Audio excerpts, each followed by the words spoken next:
কত সুন্দর দেখছেন? এই মূর্তিটা আমি কাছ থেকে ক্যামেরা বন্দি করলাম। জায়গাটা অনেক সুন্দর। এখন রাতে ভিডিও করতে এসেছিলাম।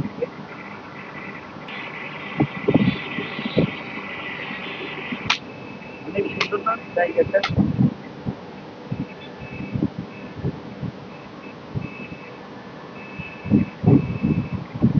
আমি যখন আসলাম তখন এই জিনিসটা দেখলাম।